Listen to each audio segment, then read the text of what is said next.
tiwala ng taong bayan kay Vice President Sara Duterte abay unti-unti nang nauubos. Okay, sabi po dito sa balitang nabasa ko sa The Manila Times, Sara's trust performance ratings drop below 50% at yan ay ayon po sa Okta Research Survey.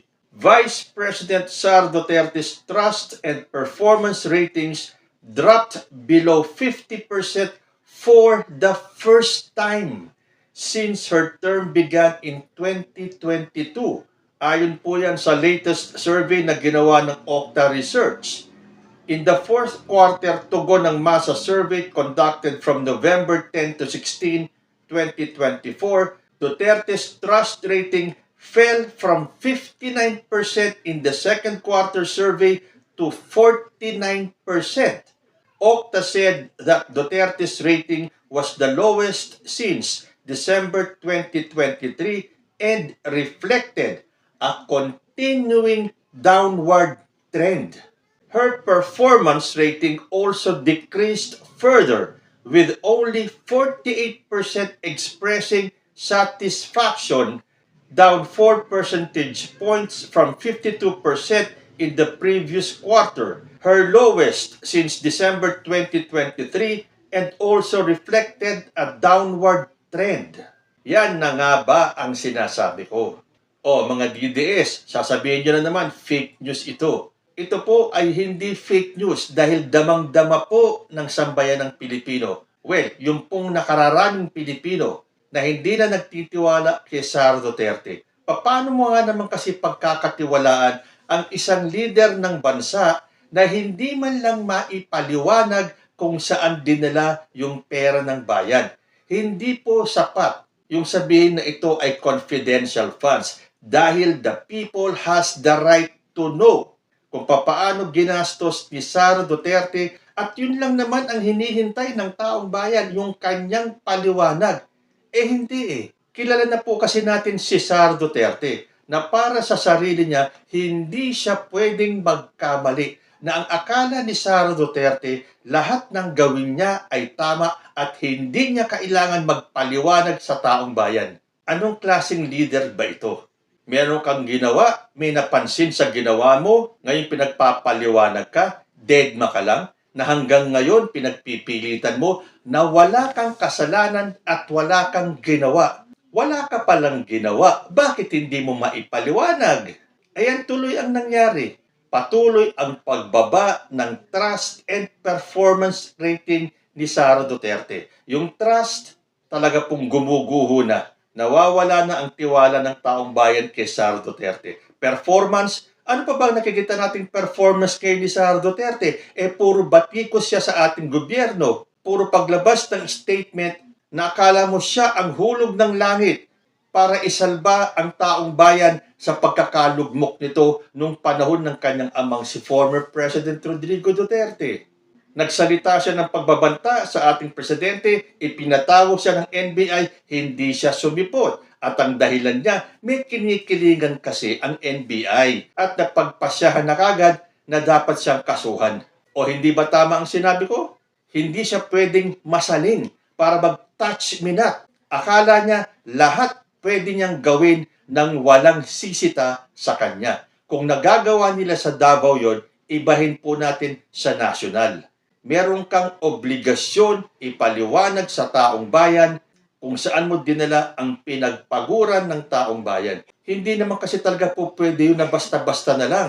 Tulad nung gusto ng Iglesia ni Cristo, pabayaan na lang ang mga anomalyang lumabas nung panahon ni Sara Duterte bilang DepEd Secretary at ngayon sa OVP. Yun kasi ang gusto ng Iglesia ni Cristo. Ang isalba si Sara Duterte sa impeachment. Nakakatuwa nga kapag nagbabasa ka ng comments ngayon Yung dating mga paghanga nila at respeto sa Iglesia ni Cristo ay nabahiran ng pagdududa. Yung kahit hindi ka Iglesia ni Cristo, mamamangha ka sa kanilang solidarity. Talagang andoon yung kanilang pagkakaisa na sabi nila yun ang intensyon ng kanilang rally, pero lumabas ang katotohanan na yung rally na yan ay in support of Sara Duterte. Huwag na silang magmaang-maangan kahit na ano pang gawin nila at paliwanag nila, hindi po bulag ang taong bayan. At nakita natin kung paano hindi nila sinunod yung kanilang ipinangako. Para nga silang nambudol eh. Sabi nila, walang politiko, walang halong politika, pero pinabayaan nila ang isang miyembro nila na si Marcoleta na magsalita against the government.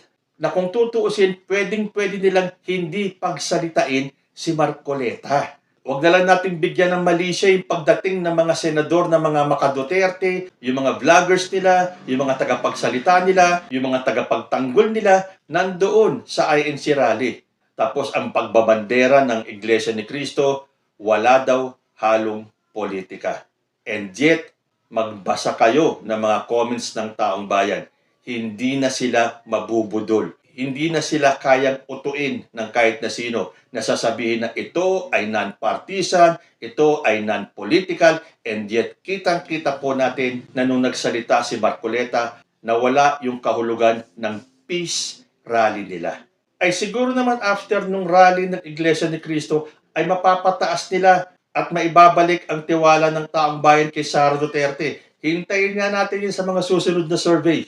Diyan natin malalaman ang lakas ng puwersa ng Iglesia ni Cristo. Dahil kahit na anong pagtatakip nila o malingasaw po ang katotohanan na yung rally na yon ay in support of Sara Duterte. Kaya nga a day after the rally, nagpahayag na si Sara Duterte that she is seriously considering to run in 2028. Pero sa pagbagsak ng ratings ni Sara Duterte, baka bago pa mag-2028, itong below 50 na to ay sumadsad pa at maging 15% na lang. Yan yung bilang at porsyento ng mga DDS. So, tawagin na ng mga DDS na fake itong Okta Research Survey na to, pero you look around you at mararamdaman mo ang disgusto ng mas nakararaming Pilipino kay Sara Duterte. At dumadami talaga ang mga nananawagan na ma-impeach si VP Sara. Pero para po sa akin, ang akin lang sinisisi dito ay ang pamunuan ng Iglesia ni Cristo at hindi po yung mga miyembro nila. Dahil ang mga miyembro po ng INC ay sumusunod lang sa bawat iutos ng Iglesia ni Cristo. Tama man o mali ang kanilang ginagawa na sinasabi ng ibang religion dyan na blind followers daw ang mga Iglesia ni Cristo, respetuhan lang po yan. Yan po ang kanilang paniniwala.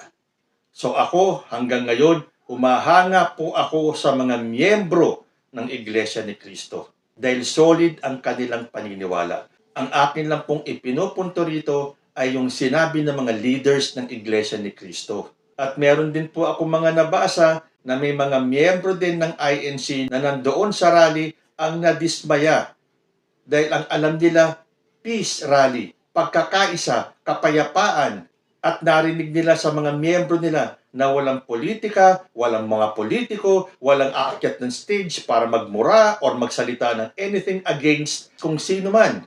Pero nung narinig nila si Marcoleta, sila po ay nadismaya. Yung sanang matagumpay na peace rally para sa pagkakaisa at sa kapayapaan na bahiran ng dahil lang sa isang miyembro ng Iglesia ni Cristo. So aasahan po natin na maiaangat ng mga miyembro ng INC sa survey ang trust and performance ratings ni Sara Duterte sa mga susunod na paglabas ng surveys. Dahil alarming na po itong pagbaba ng ratings ni Sara Duterte, mantakin nyo, for the first time mula nung siya ay nanalo noong 2022. Ngayon lang po bumaba ng below 50% ang ratings ni Sara Duterte. Ibig sabihin, kung noong 2022, siya ay tinawag na Majority Vice President, ngayon below majority na po or below 50% na lang ang kanyang trust and performance ratings. So kung ang pagbabatayin po natin ay itong survey ng Okta Research, aba kawawang-kawawa po si Sara Duterte. At yan sigurado ay magpapatuloy. Dahil patuloy nga po at consistent ang downward trend ng ratings ni Sara Duterte. At asahan pa po natin na lalo pa pong bababayan. Dahil itong survey na to ay ginawa po noong November. Ano na ngayon?